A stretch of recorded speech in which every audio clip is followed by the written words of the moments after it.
দিন ফজরের নামাজের পর ফাতেমা রাদিয়াল্লাহু তাআলা আনহা খেয়াল করে দেখলেন তার মা খাদিজা অঝোর ধারায় কাঁদছেন। হযরত ফাতেমা রাদিয়াল্লাহু তাআলা আনহা তার মায়ের নিকট গিয়ে বসলেন এবং তার মায়ের কান্না থামানোর চেষ্টা করলেন, কিন্তু খাদিজা রাদিয়াল্লাহু তাআলা আনহার কান্না যেন কিছুতেই থামছে না। ছোট্ট ফাতেমা রাদিয়াল্লাহু তাআলা আনহা যখন তার মায়ের কান্না থামাতে পারলেন না, তিনি তার বাবার খোঁজে বের হলেন। তিনি গিয়ে দেখলেন কাবার সামনে নবীজি বসে জিকির করছেন। ফাতেমা রাদিয়াল্লাহু তাআলা আনহা নবীজির কাছে গিয়ে বললেন, আব্বাজান, ফজরের পর থেকে মা প্রচণ্ড কান্না করছে এবং কিছুতেই তার কান্না থামছে না। আমি অনেক চেষ্টা করেছি তার কান্না থামানোর জন্য, কিন্তু মা কারো কোনো কথা শুনছে না। ছোট্ট মেয়ে ফাতেমার মুখে এমন কথা শোনার পর নবীজি আর দেরি করলেন না। তিনি ফাতেমাকে নিয়ে বাড়িতে আসলেন এবং খাদিজার কাছে গিয়ে বসলেন। খাদিজা রাদিয়াল্লাহু তাআলা আনহা বললেন, ইয়া রাসূলুল্লাহ, আমি কবরের কথা চিন্তা করে কাঁদছি। আমি অনুভব করতে পারছি আমার সময় মনে হয় শেষ হয়ে এসেছে। অন্ধকার কবরে আমি কিভাবে থাকব, যেখানে কোনো সঙ্গী সাথী নেই? সেই কবরের কথা চিন্তা করে আমি আমার কান্না থামাতে পারছি না। রাসূলুল্লাহ সাল্লাল্লাহু আলাইহি ওয়াসাল্লাম বললেন, খাদিজা, তুমি চিন্তা করিও না। আল্লাহ রাব্বুল আলামিন তোমাকে নিজেই সালাম দিয়েছেন। সেই মহান আল্লাহ রাব্বুল আলামিন তোমার কবরের আযাব মাফ করে দেবেন। নবীজি এমন সান্ত্বনা দিয়ে খাদিজার কান্না থামানোর চেষ্টা করলেন। তারপরেও খাদিজার কান্না থামছে না। তিনি ছোট্ট বাচ্চার মতো ফুপিয়ে ফুপিয়ে কাঁদছেন। হযরত খাদিজা রাদিয়াল্লাহু তাআলা আনহা বললেন, ইয়া রাসূলুল্লাহ, আপনার সঙ্গে আমি 25টি বছর সংসার করেছি।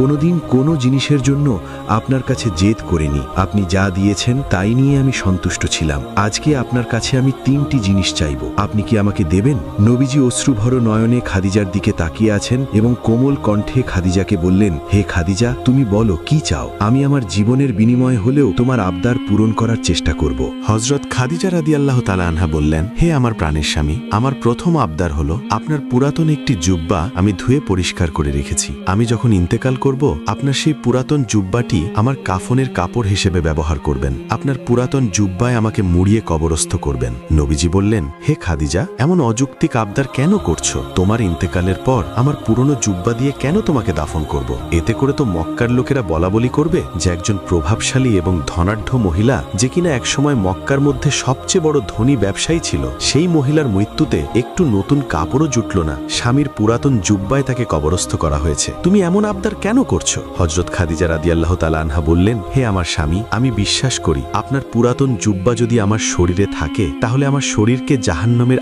আগুনও ছুঁতে পারবে না, কবরের মাটি আমাকে চাপ দিতে পারবে না। আপনার জুব্বা মোবারকের বরকতে কবরের কোনো আযাব আমার হবে না। রাসূলুল্লাহ সাল্লাল্লাহু আলাইহি ওয়াসাল্লাম বললেন, খাদিজা, তুমি যেমন চাও তেমনই হবে। আমি আমার পুরাতন জুব্বা দিয়েই তোমাকে কবরস্থ করব। অতঃপর খাদিজা রাদিয়াল্লাহু তাআলা আনহা বললেন, আমার দ্বিতীয় আবদার হলো, আমাকে যখন কবরে নামানো হবে, আপনি নিজ হাতে কোলে করে আমাকে কবরে নামাবেন। আমার তৃতীয় আবদার হলো, যতক্ষণ আমার কবরে মুনকার নাকির প্রবেশ না করবে, ততক্ষণ আপনি আমার কবরের পাশ থেকে যাবেন না। কেননা মুনকার নাকির এসে যদি আমাকে 3টি প্রশ্ন করে, আমি খাদিজা সেই প্রশ্নের উত্তর কি করে দেব?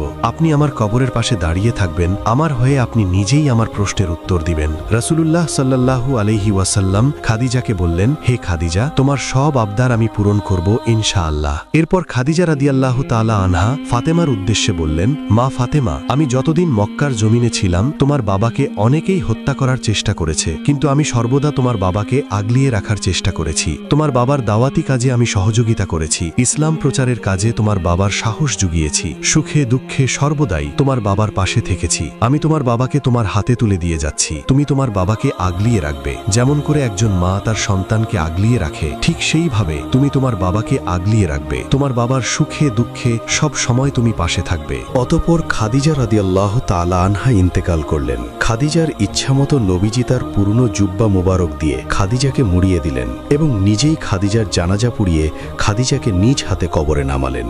খাদিজা রাদিয়াল্লাহু তাআলা আনহা কবরস্থ হওয়ার পর সকলেই সেখান থেকে চলে গেল, কিন্তু রাসূলুল্লাহ সাল্লাল্লাহু আলাইহি ওয়াসাল্লাম সেখানে দাঁড়িয়ে রইলেন। হযরত আবু বকর রাদিয়াল্লাহু তাআলা আনহু বললেন, ইয়া রাসূলুল্লাহ, সকলেই তো চলে গিয়েছে, আপনিও বাড়ি চলুন। নবীজি বললেন, আবু বকর, আমি বাড়ি যাব না। যতক্ষণ মুনকার নাকির এই কবরে না আসবে, ততক্ষণ আমি বাড়ি যাব না। কেননা আমি আমার খাদিজাকে কথা দিয়েছি তার কবরের 3টি প্রশ্নের উত্তর উত্তর আমি দিয়ে যাব।